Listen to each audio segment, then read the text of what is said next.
है captain pipes limited, वो अपने मैन्युफैक्चरिंग करती है यूपीवीसीज की और फिटिंग्स की। कंपनी का विजन बहुत ही अच्छा है, एक डबल डिजिट आरओई के ऊपर काम करने की पूरी तैयारी कर रहे हैं। नए लैंड के एक्विजिशंस करे हैं कैपेसिटी एक्सपेंशन करने के लिए। और मुझे लगता है कि जिस तरीके का मैनेजमेंट है, बहुत हाईली क्वालिफाइड मैनेजमेंट है। और इनकी सेकंड जनरेशन ने भी अभी ज्वाइन किया है, जहां से उनको विजन है कि वो एक सिग्निफिकेंट प्लेयर बनना चाहते हैं प्लम्बिंग मार्केट में। और जिस तरीके का प्रदर्शन इन्होंने पिछले क्वार्टर में दिखाया था, मुझे लगता है आने वाले समय में भी अच्छा प्रदर्शन दिखा सकती है। तो कैप्टन पाइप्स लिमिटेड को एक मीडियम टर्म की अवधि के साथ में खरीदने की सलाह रहेगी। यहाँ पे स्टॉप लॉस आपको 17 रुपए पे बनाना होगा, टारगेट रहेंगे 28 रुपए के कैप्टन पाइप्स लिमिटेड के अंदर। ओके, अमित साहू जानना चाहते हैं हैप्पीएस्ट माइंड 943 पे इन्होंने खरीद रखे हैं 100 शेयर, क्या करना चाहिए?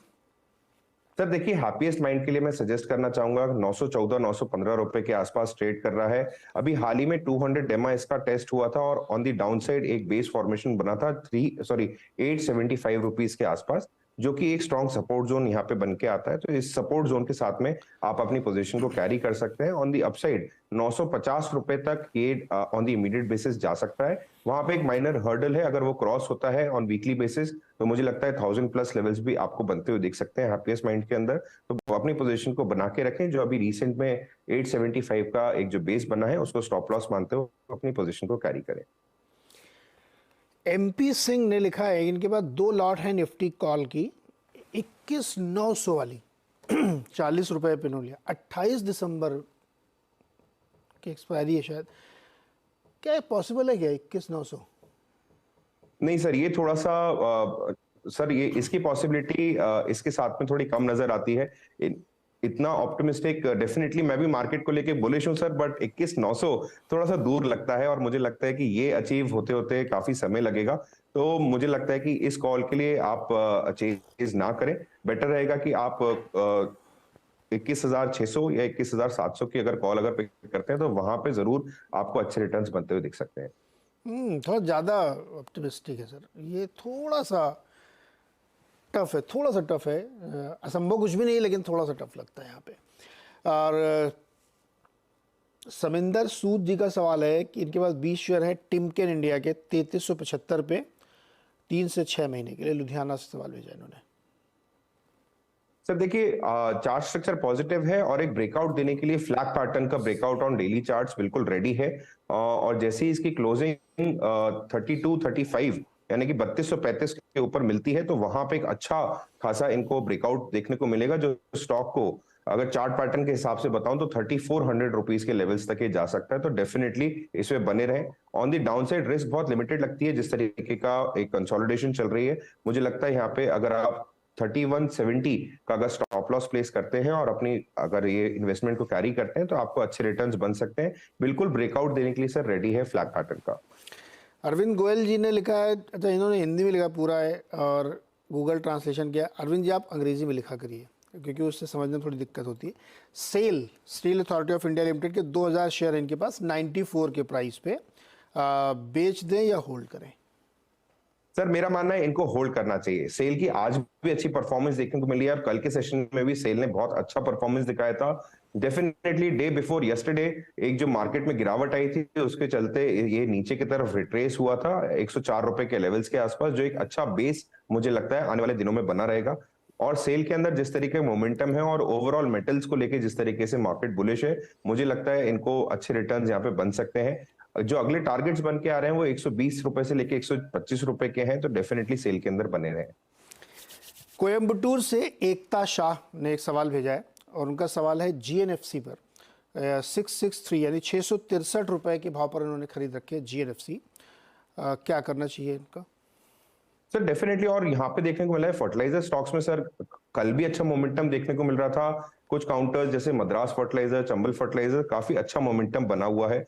कल के सेशन में भी जीएनएफसी ने अच्छा परफॉर्मेंस दिखाया था, जहां पे 700 रुपए से इसने 730 रुपए तक की चाल दिखाई थी और आज एक फॉलो बाइंग देखती हुई मिल रही है। मेरा मानना है ये जो मोमेंटम है चार्ट स्ट्रक्चर काफी पॉजिटिव है। ऑन दी अपर साइड 750 के आसपास एक माइनर हर्डल है, जैसे ही क्रॉस होगा तो यहाँ पे काफी अच्छे रिटर्न्स आपको मोमेंटम बनता हुआ दिखेगा स्टॉक के अंदर, जो कि फर्दर इसको मुझे लगता है 785 रुपए तक जाता हुआ दिख सकता है। तो डेफिनेटली यहाँ पे आप बने रहें, अपना जो पोजीशन है उसको एक स्टॉप लॉस के साथ में, जो कि करंट मौजूदा लेवल्स के हिसाब से देखें तो 720 रुपए पे बनता है। तो 720 रुपए के स्टॉप लॉस के साथ में आप अपने इन्वेस्टमेंट को कैरी करें। शिमला से मोहिंदर ठाकुर ने एक सवाल लिखा है और इनका सवाल है एमटार टेक्नोलॉजीज के बारे में। 360 शेयर इनके पास 2496 के भाव वाले, और ये कहते हैं कि हम 3 से 4 साल तक होल्ड कर सकते हैं। तो लॉन्ग टर्म इन्वेस्टर हैं ये मोहिंदर जी, क्या करना चाहिए इनको? एमटार टेक्नोलॉजी 3-4 साल तक होल्ड करेंगे? सर मुझे लगता है एमटार टेक्नोलॉजीज वैसे तो अगर चार्ट स्ट्रक्चर देखें तो हल्का सा वीक साइड जा रहा है, अपने 200 डेमा से बिल्कुल सपोर्ट लेता हुआ अभी फर्दर बढ़ रहा है। ये 200 डेमा ऑन डेली चार्ट्स अभी बैठ रहा है 2175 रुपए के आसपास। अगर वो टूटता है तो डेफिनेटली यहाँ पे गिरावट आ सकती है। मुझे लगता है ओवरऑल जो चार्ट स्ट्रक्चर बन रहा है एमटार टेक का, उसके हिसाब से अगर आप लॉन्ग टर्म की प्लानिंग कर रहे हैं तो इसके साथ साथ में जो आईटी प्लेयर्स के जो दिग्गज नाम हैं जैसे कि टीसीएस या एचसीएल टेक, और आज भी अगर देखें वहां पे अच्छी परफॉर्मेंस जारी है, और मुझे लगता है कि आने वाले दिनों में भी अच्छी परफॉर्मेंस आईटी से मिल सकती है जो कि एक लैक कर रहा था प्रीवियस सेशंस में। तो मेरा मानना है एमटार टेक के साथ में आप एचसीएल टेक और इन्फोसिस जैसे काउंटर्स को भी अपने साथ लेके चले।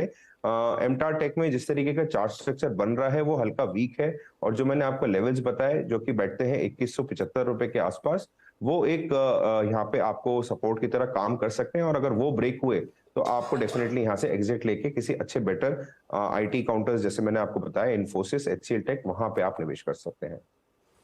ओके, अमित साहू के का सवाल है एशियन पेंट पर, और इन्होंने 20 शेयर खरीदे हैं लेकिन सिर्फ 2 महीने दे सकते हैं, क्या करना चाहिए इनको?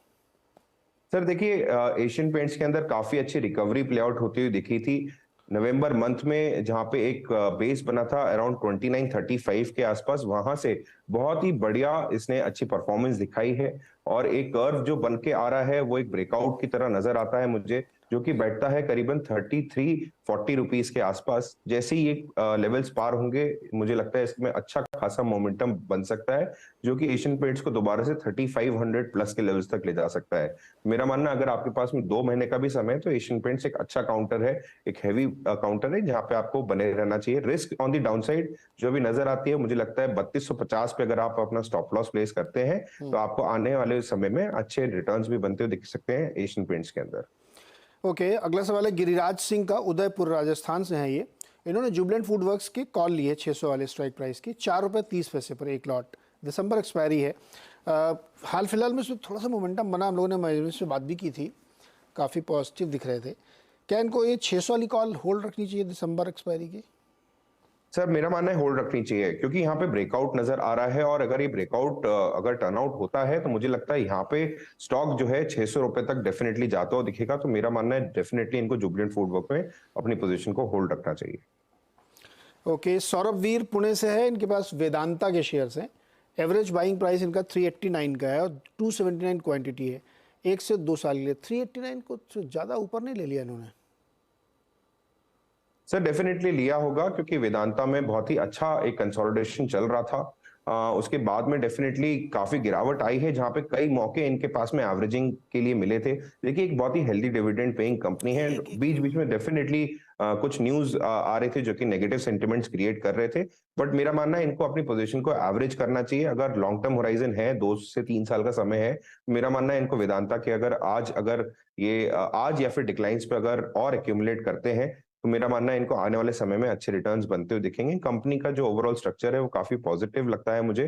चार्ट स्ट्रक्चर डेफिनेटली पहले वीक था, अब ये पॉजिटिव ट्रैजेक्टरी में जा रहा है, और जैसे ही 266 265 के लेवल्स क्रॉस करके ऑन वीकली बेसिस क्लोजिंग देगा तो एक अपर कंसोलिडेशन बैंड के अंदर जाएगा, जहां से ये स्टॉक 300 प्लस रुपीस के ऊपर जा सकता है। तो अपनी पोजीशन को एवरेज करें और होल्ड करें 1 से 2 साल के लिए। एक लास्ट क्वेश्चन लेते हैं सर, जल्दी से जवाब देंगे। साकेत जैन, इन्होंने लिखा है कि ये स्विट्जरलैंड से, इस समय क्या कर रहे होंगे स्विट्जरलैंड में, पता नहीं क्या टाइम भी होगा वहाँ पे। खैर एनीवे, सवाल ले लेते हैं इनका। ट्यूब इन्वेस्टमेंट के 215 शेयर 2993 के लॉन्ग टर्म के इन्वेस्टर हैं, क्या करना चाहिए? सर देखिए, ट्यूब इन्वेस्टमेंट के बारे में बात करूं तो देखिए जिस तरीके का ओवरऑल इनका काम रहा है, कंपनी मैं इनके फंडामेंटल्स भी रीड आउट कर चुका हूं। अगर लास्ट 5 साल के सीएजीआर को अगर हम देखें प्रॉफिट ग्रोथ के हिसाब से तो 45% के आसपास बैठते हैं, जो कि काफी अच्छा पॉजिटिव मुझे यहाँ से नजर आता है। और अगर ट्यूब को अगर मैं टेक्निकल चार्ट्स पे अगर देखूं तो यहाँ पे भी टेक्निकल चार्ट इसके पॉजिटिव साइड में ही है। डेफिनेटली एक यहाँ पे एक रिट्रेसमेंट देखने को मिला था, जो कि 3890 ऑन दी अपसाइड एक हायर टॉप बना था, वहां से डेफिनेटली स्टॉक ने एक ऑन दिस डाउनसाइड एक प्रॉफिट बुकिंग कह सकते हैं वो दिखाई है। अब अगर यहाँ पे देखना होगा जिस तरीके का आज जो भाव चल रहा है, अगर 3560 या 3600 के ऊपर अगर ये अपनी क्लोजिंग देता है और वीकली क्लोजिंग बनती है, तो यहाँ से एक अच्छे मोमेंटम इनको बन सकता है, जो दोबारा इसको 4000 लेवल्स के आसपास ले जाएगा। मेरा मानना है अपनी पोजीशन को कैरी करें। जी, तो आज के समय इतना ही था मेरे पास। मैं एक रिक्वेस्ट ये कर रहा हूँ कि जैसे बहुत सारे लोग कई क्वेश्चन रिपीट हो रहे हैं, मान लीजिए सेल पे जवाब दे रहे हैं, तो फिर सेल पर आपका क्वेश्चन भी उसमें large by and large cover हो जाता है, तो उसको आप सुन लीजिए, तो मैं उसको अवॉइड करूँगा। जो एकदम नया होगा स्टॉक उस पर ज़रूर हम लेंगे, और जो आज बच गए हैं कुछ कोशिश करेंगे अगले वाले में ज़रूर शामिल करें। राहुल जी, बहुत बहुत शुक्रिया हमारे साथ जुड़ने के लिए, thank you so much sir, thank you बातचीत सो करने मच। के लिए। समय बिल्कुल खत्म हो गया, एक छोटा सा ब्रेक लेते हैं।